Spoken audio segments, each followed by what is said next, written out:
With the seasons changing, it might be time for you to make a change from firm ground football boots to soft ground football boots. So whether you're buying your first pair or you're a season pro already, in this video I'm going to go through everything that you need to know about soft ground football boots.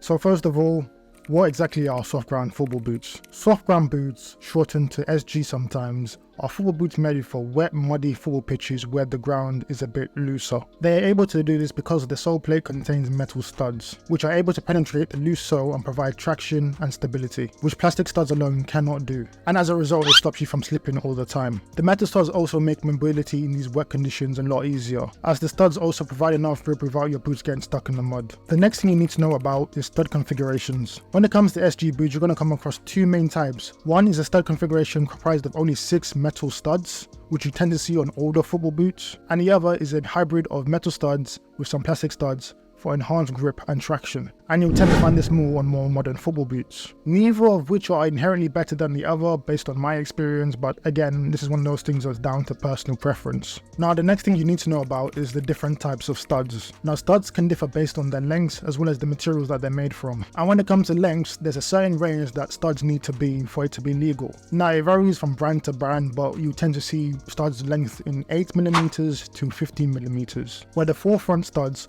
on each foot are 2 to 3 millimeters shorter than the two studs at the back of the foot. And when it comes to material types, we see two types. Those would be in replaceable metal studs made from aluminium or aluminium alloy, and also plastic studs which are tipped with metal, the metal being either aluminium or stainless steel. And you can tell the difference with a magnet, as stainless steel is magnetic and aluminium isn't. And with the plastic metal tip studs, you can either have them replaceable or you can have permanent ones like you see on Nike's AntiClog football boots. Again, with lengths and different types, it's not about which one's the best, it's down to really personal preference. Now that last point probably raised a few eyebrows and leads me to the next question. What is AntiClog?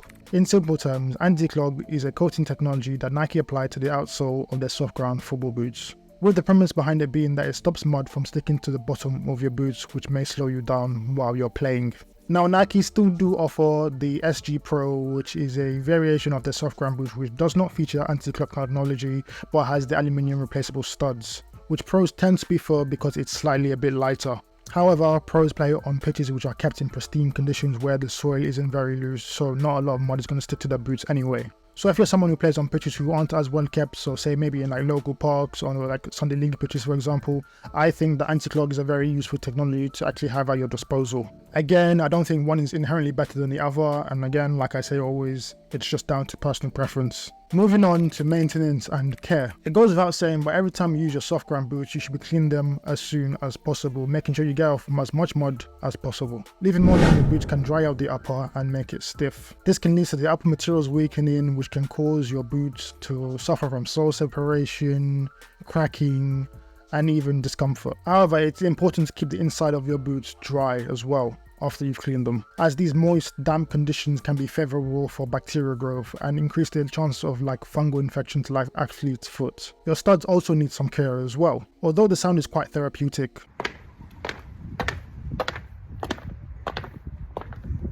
Walking on concrete or stone with metal studs actually is a very easy way to wear down the metal, which means you won't have as much as grip on the surface when you're playing. And in actual fact, the sound that you hear when you walk on stone or concrete with metal studs is the sound of them sharpening. So try to avoid wearing your boots on concrete or stone as much as possible. Another thing about your studs, specifically the replaceable ones, before each time you use your boots, you have to make sure they're securely fastened inside your boots with a stud key. You don't want to suffer from losing a stud while you're playing, and then you can lose your grip and start slipping everywhere. What happens if I lose a stud? Sometimes it happens you lose a stud while you're playing, or you find that your studs are a bit too blunt and you want to replace them. Now, if you have Nike's AntiClog boots, unfortunately you just might have to buy a new pair of boots altogether. But if you do have replaceable studs, unless your boots come with some replacements or some spares, you won't have to buy an entire new set. Now you just can't go out and buy any set of studs, as they may not be compatible with your football boots. And that's because between different brands you sometimes get different screw thread sizes on the studs. Usually Adidas have their own unique size thread, and all the other brands tend to have the same one. In most cases, if you go to the product description of where you're buying your studs from, for example,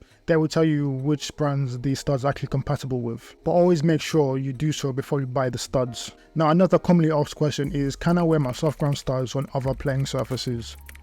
And the answer is yes and no.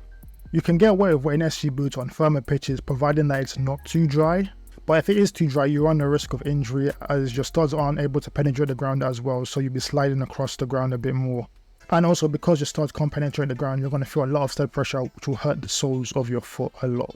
And also, you must never, under any circumstance, wear SG boots on artificial pitches. Absolutely not. If you do use your SG boots on artificial pitches, you run the risk of getting a serious injury. That's because the metal studs tend to be a bit longer, so it's easy for them to get stuck in the ground.